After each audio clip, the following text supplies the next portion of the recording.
Commander Vex 9 of the Galactic Enforcement Division stared at his tactical display, his three eyes blinking in sequence.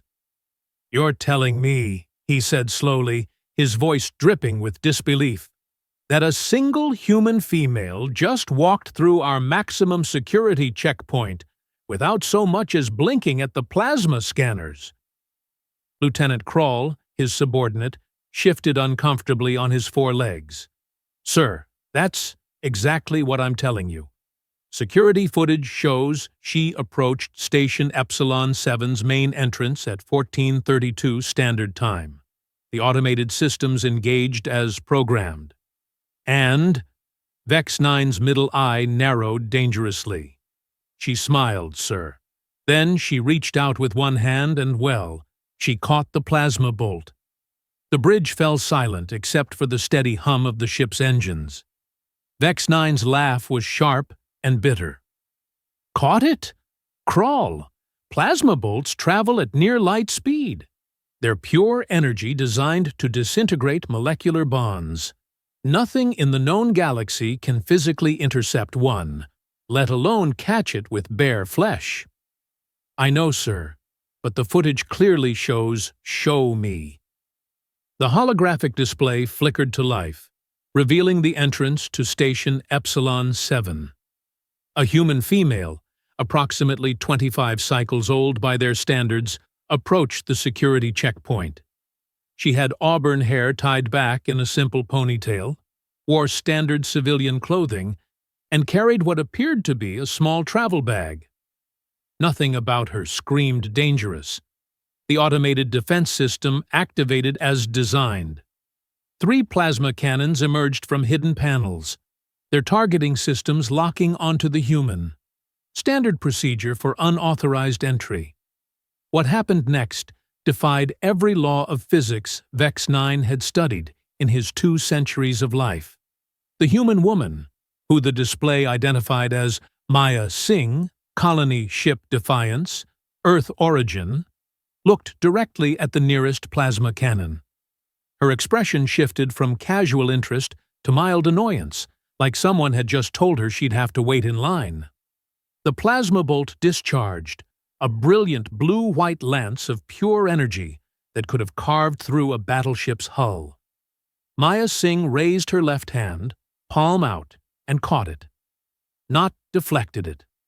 Not absorbed it with some exotic shield technology. Caught it. Like someone might catch a thrown ball. The bolt of superheated plasma hung suspended inches from her palm, crackling with barely contained energy. She tilted her head, studying it with the expression of someone examining a particularly interesting insect. "Huh!" Her voice came through the audio feed, clear and unimpressed. "So, this is what all the fuss is about." She closed her fist. The plasma bolt winked out of existence. Vex 9's 3 hearts stopped beating for a full second. "Run it back. Full analysis. Maximum detail." The footage replayed in slow motion. Enhanced sensors revealed no hidden technology, no energy shields, no quantum manipulation fields. Just a human hand stopping a weapon that could level city blocks. "Sir," Krall's voice was barely a whisper, "the energy readings are impossible. The plasma bolt registered at full power right until the moment of contact. Then the readings just vanished, as if the energy was completely negated." "What happened next?" "She walked through the checkpoint, sir. The automated systems couldn't lock onto her anymore. Every time they tried to fire, she either caught the bolts, or—" Krall swallowed hard. "Or she waved them away, like they were gnats." Vex 9's mandibles clicked together rapidly, a sign of extreme agitation among his species. "Where is she now?" "Deck 7, Civilian Quarter, Section C. She's been there for the past 6 hours." "Doing what?" "According to surveillance. Reading, sir. She found the station library and appears to be studying our historical archives on human galactic first contact." This was getting worse by the minute. Vex 9 had commanded enforcement vessels for 40 years. He'd seen every trick, every scam, every impossible technology that smugglers and rebels could devise. But this? This was beyond his experience. "Sir," Communications Officer Zara interrupted, her tentacles writhing with anxiety. "We're receiving priority transmissions from High Command. They want a full report on the human incident." "How do they know about it already?" "Word travels fast, sir, especially when it involves humans doing impossible things." Vex 9 couldn't argue with that logic.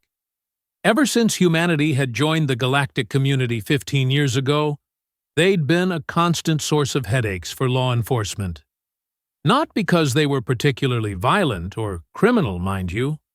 No, humans were problematic because they kept doing things that shouldn't be possible, like surviving in vacuum for extended periods, or lifting objects that should have required industrial equipment, or, apparently, catching plasma bolts with their bare hands.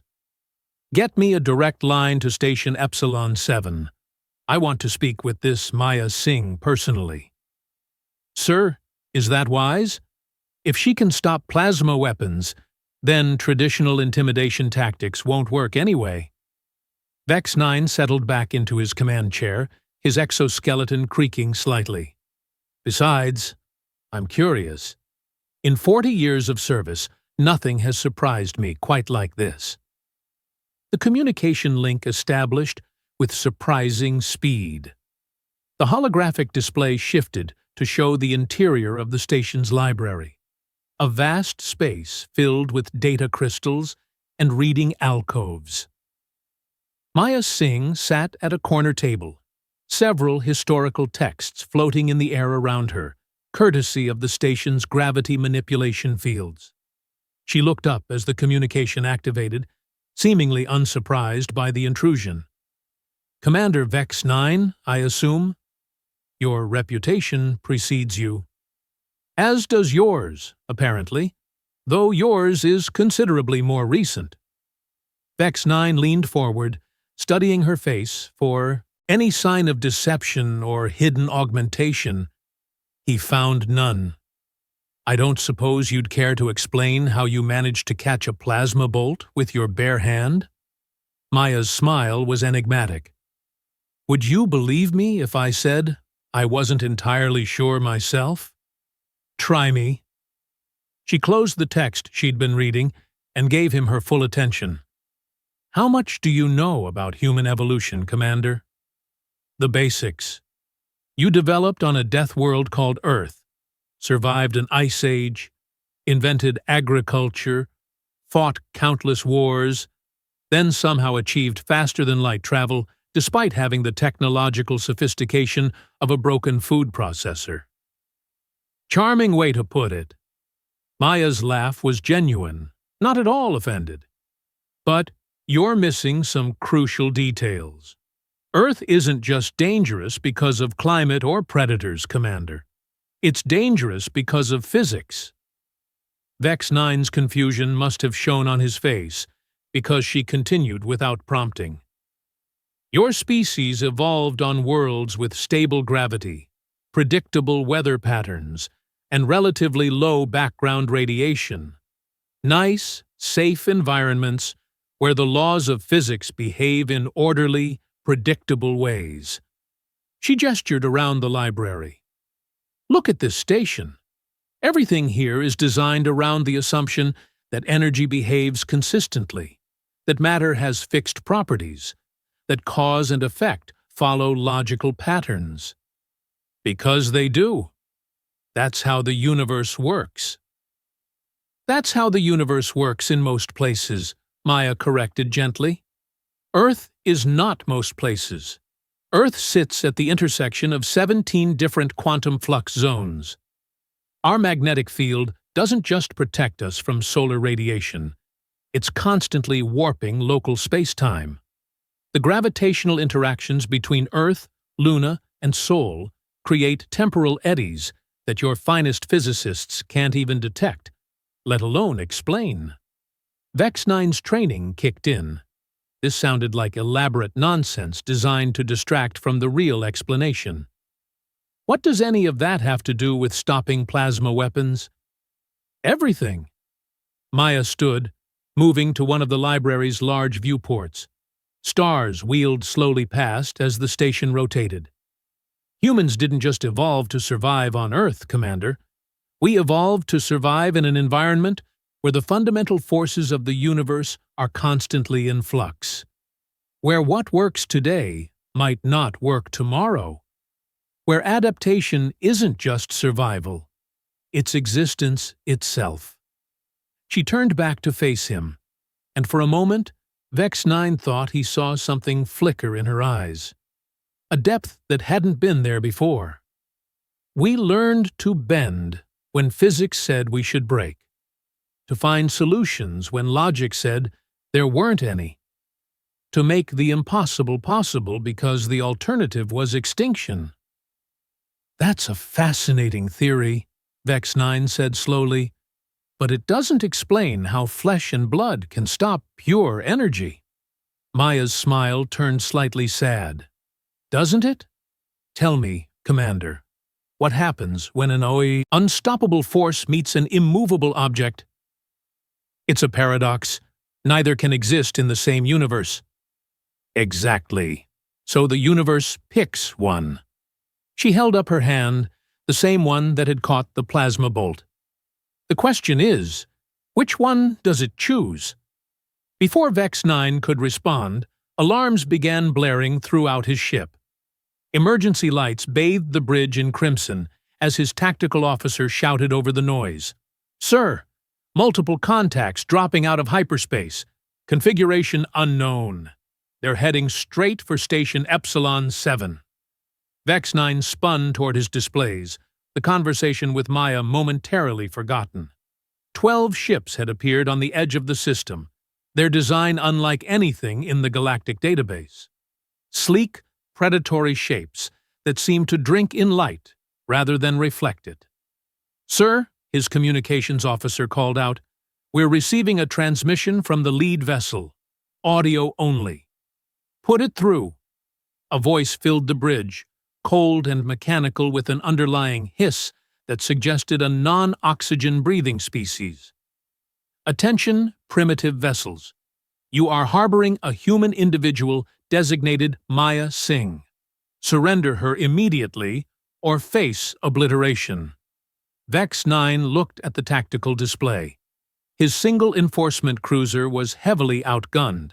The station had minimal defenses, and somewhere in that library sat a human woman who could catch plasma bolts with her bare hands. Who are you? He broadcast back. We are the hegemony of Keth. The human possesses technology that belongs to us. Return her within 1 standard hour, or we will take her by force. The transmission cut off, leaving the bridge in tense silence. Commander, came Maya's voice over the still-open communication link. I should probably mention something. Those aren't here for technology. Then what do they want? Maya's expression had changed completely. Gone was the casual, almost playful demeanor. In its place was something harder, colder, something that reminded Vex 9 uncomfortably of the look in a predator's eyes just before it struck. They want to know how I killed their emperor. The communication link went dead. Vex 9 stared at the blank hologram for several seconds, his mind racing. A human who could stop energy weapons, alien invaders demanding her return, and somewhere in the middle of it all, the casual admission of regicide. Sir? Lieutenant Krall's voice was carefully neutral. Orders? Vex 9 looked at his tactical display again. 12 heavily armed ships against 1 cruiser and a civilian station. By every logical calculation, this should be a straightforward decision. Hand over the human, avoid unnecessary casualties, file a report with high command. But something about this situation felt wrong. Not just the impossible physics of catching plasma bolts, but the entire setup. The hegemony of Keth claiming ownership of human technology. The demand for surrender rather than negotiation. The underlying threat of obliteration. And there was Maya Singh's final comment to consider. She hadn't said she'd allegedly killed their emperor. She'd said they wanted to know how she'd done it, as if it were an established fact rather than an accusation. Crawl, what's our combat readiness status? All systems operational, sir. But, Commander, against 12 ships of unknown capability. I know the odds. Vex 9's mandibles clicked again, but this time with determination rather than anxiety. Zara, open a channel to Station Epsilon 7, station-wide broadcast. Channel open, sir. Attention all personnel aboard Station Epsilon 7. This is Commander Vex 9 of the Galactic Enforcement Division. We are currently facing a hostile force demanding the surrender of one of your civilian occupants. As of this moment, Station Epsilon 7 is under the protection of galactic law. Any attack on this station will be considered an act of war against the galactic community. It was a bluff, of course. His single ship couldn't protect the station against determined attackers, but it established the legal framework, and more importantly, it bought time. Sir, his tactical officer reported, the Keth ships are moving into attack formation. Estimated time to weapons range, 47 minutes. 47 minutes to figure out what was really happening here. 47 minutes to decide whether to hand over a human woman to alien demands or start a war he couldn't possibly win. Vex 9 settled back into his command chair and began calculating alternatives. Because if there was one thing his 40 years of experience had taught him, it was that there were always alternatives, even when the universe insisted otherwise. 36 minutes until the Keth ships reached weapons range. Vex 9 had spent 11 of those minutes trying to contact Maya Singh again without success. The station's internal sensors showed her moving through the corridors, but she wasn't responding to communication attempts. Commander, Lieutenant Crawl approached his station with obvious reluctance. High Command is demanding an immediate status report. They're not pleased with our decision to protect the human. I imagine they're not. Vex 9 kept his attention on the tactical display, watching the Keth formation adjust course for optimal firing angles. What exactly did they say? Quote, stand down immediately and surrender the human asset to avoid galactic incident. End quote. Asset. Vex 9's laugh was bitter. Interesting choice of words. Before Crawl could respond, every screen on the bridge flickered. The tactical display, communication panels, even the emergency lighting system showed brief interference patterns. Then, as suddenly as it had started, everything returned to normal.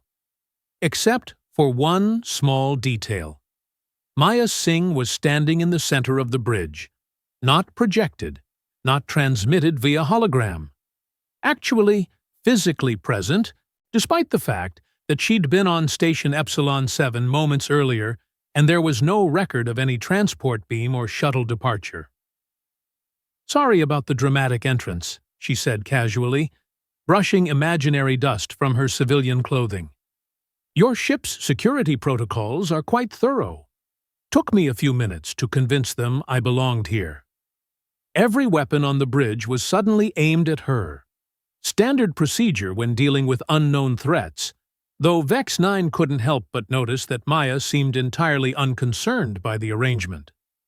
How did you get aboard my ship? He demanded. Same way I caught that plasma bolt, I suppose.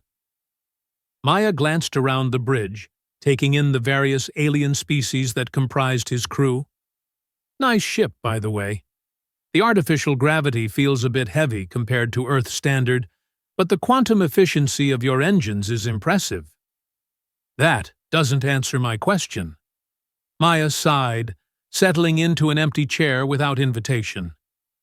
Commander, In approximately 34 minutes, 12 ships filled with very angry Keth warriors are going to open fire on that station. They're going to kill approximately 15,000 innocent beings in the process. Would you prefer to spend our remaining time discussing transportation logistics, or would you like to know how to stop them? Vex 9 gestured for his crew to lower their weapons. Whatever Maya Singh was, she clearly wasn't concerned with conventional threats. Talk. The hegemony of Keth has been expanding aggressively for the past 2 centuries. They've conquered 47 star systems, enslaved entire species, and turned first contact into a verb that means surrender or die. They're efficient, ruthless, and absolutely convinced that might makes right. This is all public record, Vex 9 interrupted. What does it have to do with you supposedly killing their emperor? Maya's expression darkened. 3 months ago, the Keth made first contact with a human research station in the Vega system. Standard diplomatic protocols were observed. The humans offered cultural exchange, trade agreements, peaceful coexistence. She paused, staring out at the approaching ships. The Keth responded by demanding immediate surrender and threatening to glass the entire system if refused. When the humans asked for time to consider, Emperor Thakvar decided to make an example. He personally led an attack fleet to demonstrate Keth superiority. And you were there? I was the station's cultural liaison officer. My job was to facilitate communication between species, help prevent misunderstandings. Maya's laugh held no humor. Turns out, there wasn't much to misunderstand. The Keth opened fire without further negotiation. Vex 9's tactical training kicked in. Research stations don't have military defenses. How did you survive? The same way I survived growing up on Earth, Commander. I adapted. The bridge fell silent, except for the steady countdown of the approaching deadline. 28 minutes now. Sir, Communications Officer Zara interrupted, we're receiving another transmission from the Keth fleet. Put it through. The same cold mechanical voice filled the bridge. Primitive vessel, you have been given adequate time to comply with our demands. Surrender the human Maya Singh within 10 minutes, or face the consequences. Maya stood, walking to the main view screen where the Keth ships appeared as distant points of light. May I respond, Commander? Vex 9 hesitated. Every regulation said no. Every bit of training warned against letting civilians engage in military communications. But something about Maya's calm confidence made him nod. This is Maya Singh, she spoke clearly into the pickup. Hello, Prince Vexcath. I assume you're commanding this expedition since your father is currently indisposed? There was a long pause before the reply came. This time, the voice was different. Still mechanical, but with an underlying tone of barely controlled rage. Human filth. You will pay for your crimes against the hegemony. Crimes? Maya's voice took on a mocking tone. Prince, I simply defended innocent researchers against unprovoked aggression. Your father chose to attack civilians. I chose to stop him. You murdered the Emperor of Keth. I prevented a massacre. Your father died because he insisted on personally leading the assault on our station's command center. He seemed convinced that no mere human could stand against Keth's superiority. Vex 9 watched the exchange with growing fascination. Maya wasn't just taunting the enemy commander. She was providing intelligence. Every word revealed more about the incident that had brought them to this point. You will submit to execution for your crimes, or we will destroy this entire system. Maya's response was immediate and ice-cold. Prince, you're making the same mistake your father did. You're assuming that because you don't understand something, it must be impossible. The communication cut off abruptly. Well, Vex 9 said after a moment, that was diplomatically catastrophic. Actually, it was strategically necessary. Maya turned from the view screen, and once again Vex 9 caught that glimpse of something predatory in her expression. Prince Vex Kath is young, arrogant, and desperate to prove himself worthy of his father's throne. He just committed his entire fleet to a personal vendetta in front of witnesses. Meaning? Meaning he can't back down now without losing face, which makes his next moves predictable. As if summoned by her words, the tactical display erupted in motion. The Keth ships broke formation, abandoning their coordinated approach in favor of a direct assault pattern. "Sir," the tactical officer called out, "they're accelerating to attack speed. All 12 ships are targeting the station." 17 minutes early, Maya observed calmly. "The prince is even more impulsive than I expected." Vex 9 spun toward her. "Can you stop 12 ships the same way you stopped that plasma bolt?" "No." Maya's answer was immediate and certain. "That's not how it works." "Then what do you suggest?" "My ship can't protect the station against that kind of firepower." Maya smiled, and for the first time since she'd appeared on his bridge, she looked genuinely pleased. "Commander, have you ever heard of a concept called escalation of commitment?" "No. It's a human psychological phenomenon. The tendency to increase investment in a decision based on previously invested resources rather than future value. In simple terms, it means continuing to make bad choices because you've already made bad choices." The Keth ships were accelerating rapidly now, their energy signatures building toward weapons discharge. 15 minutes to impact. "I don't see how psychology helps us here." "Prince Vex Kath has committed everything to this attack," Maya explained, moving toward the bridge's main control panel. "His reputation, his fleet, his claim to the throne, he can't afford to fail." "So? So he's about to learn why humans are so good at surviving impossible situations." Maya placed her hand on the control panel, and immediately every system on the bridge began responding to her touch, as if she'd been part of the crew for years. "We cheat." Before Vex 9 could ask what she meant, Maya's fingers began dancing across the controls with impossible speed and precision. Ship systems that required specialized training to operate were responding to her commands as if she were accessing a simple data terminal. "What are you doing?" "Sending a message," Maya replied, without slowing her work. "To every ship, station, and settlement within 50 light years." The bridge's main screen lit up with an automated transmission beacon. Maya had somehow accessed the ship's emergency broadcast system and was using it to send a priority signal across local space. "Attention, all vessels and installations," her recorded voice emanated from the speakers. "This is Maya Singh, aboard Galactic Enforcement Vessel Phoenix 7. We are currently facing an unprovoked attack by 12 ships of the Keth hegemony. The attackers are demanding my surrender in connection with the death of Emperor Thakvar, who died while personally leading an assault on a civilian research station." The transmission continued with precise details about the approaching attack, the civilian casualties that would result, and the legal implications under galactic law. "There," Maya stepped back from the controls. "Now everyone knows what's happening here." "How does that help us?" Vex 9 demanded. "The nearest galactic fleet is days away." "Commander, you're thinking like a military officer. This isn't about military response times." The tactical display showed the Keth ships entering final attack range. Energy signatures indicated weapon systems charging to maximum power. 8 minutes to weapons range, the tactical officer reported.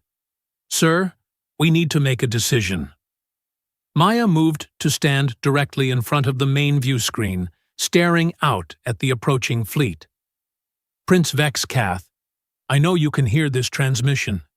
Your ships are equipped with standard communication arrays. She was right. The reply came immediately. Human, your primitive attempts at delay will not save you. I'm not trying to delay anything, Prince. I'm offering you a choice. The only choice is surrender or death. Maya's smile was sharp as a blade. Actually, there's a third option. Single combat. The bridge fell dead silent. Even the ship's ambient noise seemed to quiet as everyone processed what she'd just said. What? Prince Vex-Kath's voice carried genuine confusion. Single combat, Prince. You and me. Winner takes all. If you defeat me, your fleet can take me back to face Keth justice. If I win, you withdraw and leave this system in peace. You dare challenge the heir to the Keth throne? I'm challenging the being who wants to murder 15,000 innocent civilians to settle a personal grudge, Maya corrected. Unless, of course, the mighty Prince Vex-Kath is afraid to face one human woman in fair combat. The insult hung in space like a physical thing. Vex-9 could practically feel the rage radiating from the Keth ships. This is madness, he whispered to Maya. Even if he accepts, Keth warriors are 3 times human size and heavily augmented. I know, Maya replied calmly. You accept combat challenge, human? Prince Vex-Kath's voice finally came back, thick with fury. Traditional Keth rules. Melee weapons only. Combat continues until death or surrender. Agreed. Station Epsilon 7 has a suitable cargo bay. Neutral ground. 1 hour, human. Do not attempt to flee. The transmission ended, leaving the bridge in stunned silence. Maya, Vex-9 said carefully, I've seen Keth warriors in combat. They're killing machines. Literally bred for warfare. I know. You're going to die. Maya turned from the view screen, and her expression was serene. Commander, do you know what the most dangerous predator on Earth is? I assume you're about to tell me it's humans. No, actually. The most dangerous predator on Earth is a tiny parasite called Plasmodium falciparum. Malaria. It kills more humans every year than any other single threat. Vex-9's confusion must have shown on his face. The point is, Maya continued, size isn't everything. Neither is strength or speed or natural weapons. The most successful predators are the ones that understand their environment better than their prey. 53 minutes later, Vex-9 stood in the observation deck, overlooking Station Epsilon 7's main cargo bay. The space had been cleared and configured as a combat arena according to traditional Keth specifications. Harsh lighting eliminated shadows. The deck was marked with ritual combat circles. Weapon racks held an assortment of melee instruments from various cultures. Prince Vex-Kath had arrived via shuttle with appropriate ceremony. He stood nearly 3 meters tall, his exoskeleton gleaming with ceremonial markings. Implanted weapons systems dotted his arms and torso. Everything about him screamed predator. Maya Singh stood on the opposite side of the arena wearing simple combat gear. She looked absurdly small by comparison. This is insane, Lieutenant Krull muttered from beside Vex-9. She's going to be slaughtered. Maybe, Vex-9 replied thoughtfully. Or maybe she knows something we don't. The combat ritual began with traditional challenges and responses. Prince Vex-Kath selected a massive powered warhammer that hummed with energy fields. Maya walked to the weapon rack, and after a moment's consideration, picked up what appeared to be a simple metal rod. Is that even a weapon? Krull asked. It's a maintenance tool, Vex-9 realized. She chose a power coupling adjuster. The combat began without fanfare. Prince Vex-Kath charged across the arena, his war hammer leaving streaks of energy in the air. Any normal opponent would have been crushed in the first exchange. Maya stepped aside, not dodged, not rolled or jumped or used any elaborate evasive maneuver. She simply stepped slightly to her left, and the prince's devastating attack passed harmlessly through empty air. He spun, trying to catch her with a backhand strike. She took one step back. For the next 5 minutes, the pattern continued. Prince Vexcath attacked with increasing fury, his massive hammer smashing chunks from the arena floor, his augmented systems pushing him to superhuman speeds. Maya moved just enough to avoid each strike, never seeming hurried or concerned. She's not fighting him, Vex 9 realized. She's studying him. Sir? Look at her movements. She's learning his patterns, his timing, his limitations. It was true. With each exchange, Maya's positioning became more precise. She began anticipating his attacks rather than simply reacting to them. Then, after a particularly wild swing left the prince momentarily off balance, Maya struck. The maintenance tool in her hand moved so fast it was barely visible. One moment Prince Vexcath was upright. The next he was on the ground, his warhammer skittering across the arena floor. But he wasn't dead, wasn't even seriously injured. Maya had struck a cluster of nerve junctions that temporarily disrupted his motor control. "Yield," she said simply. Prince Vexcath struggled to rise, his augmented systems fighting the neural disruption. "Never. Death before dishonor." "Then you'll die for nothing," Maya replied, but there was no malice in her voice. "Your father made the same choice. He could have withdrawn when he realized he was overmatched.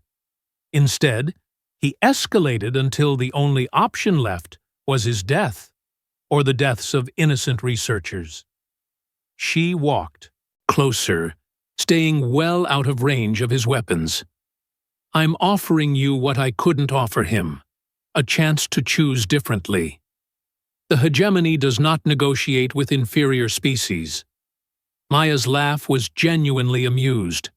"Prince, in the past hour, a single human has bypassed your fleet's approach, infiltrated a galactic enforcement vessel, outmaneuvered your combat systems, and defeated you in single combat using a maintenance tool. At what point do you plan to reconsider your definition of inferior?" The arena fell silent. Prince Vexcath lay on the ground, his massive form trembling with rage and humiliation. His fleet waited in space above, their weapons trained on the station. "I yield," he said finally, the words torn from him like physical wounds. Maya nodded and stepped back. "Your fleet will withdraw. This system is under galactic protection. Any future Keth aggression will be met with appropriate response."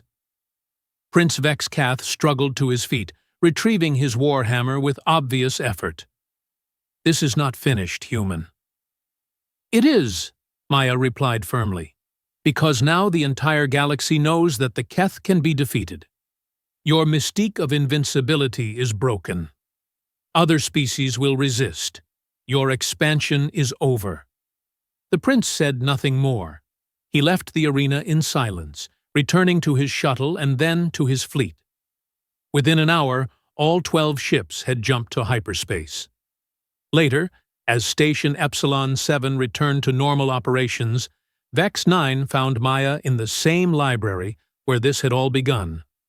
"So," he said, settling into a chair across from her, "are you going to tell me how you really did all of this?" Maya looked up from her reading. "Which part?" "All of it. The plasma bolt, appearing on my bridge, defeating a Keth prince in combat." Maya was quiet for a long moment, considering her answer. "Commander, you know that humans evolved on a world where the fundamental forces of physics are unstable, correct?" "You mentioned something like that. What I didn't mention is that some humans develop a kind of intuitive understanding of how those forces work. We learn to sense when reality is flexible and how to nudge it in directions that favor survival. Vex 9's three eyes blinked in sequence. You're saying you can manipulate physics? I'm saying I can recognize when physics is willing to be manipulated. There's a difference. She gestured toward the viewport where stars wheeled slowly past. That plasma bolt? It wasn't really pure energy. It was energy constrained by expectation. Everyone expected it to behave like a weapon, so it did. Until someone expected it to behave like something that could be caught. And the transport to my ship? Your security systems expected threats to arrive via predictable methods. They weren't designed to prevent someone who simply belonged there from walking through them.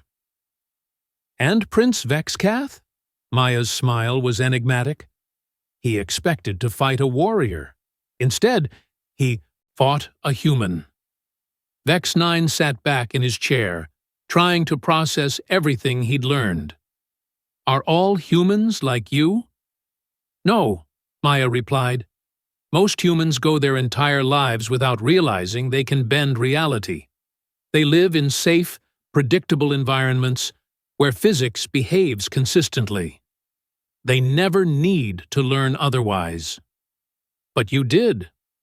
I grew up in the Australian outback during the solar maximum of 2157. The quantum fluctuations were so severe that normal technology failed regularly. We learned to adapt, or we died. She closed her book and stood.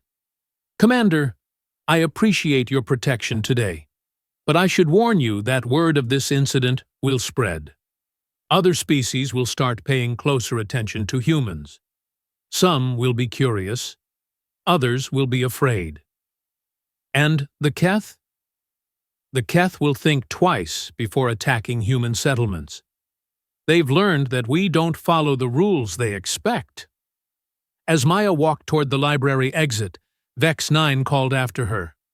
What are you going to do now? She paused in the doorway. Go home, I think. Earth has been calling to me lately. Will we see you again? Maya's smile was warm but distant. Commander, in a universe where plasma bolts can be caught by hand and reality bends to expectation, I think you can count on seeing things you never thought possible. She left, and Vex 9 sat alone among the data crystals and floating texts, contemplating the events of the past day. A single human had faced down an entire fleet, rewritten the rules of engagement, and walked away as if it were just another Tuesday.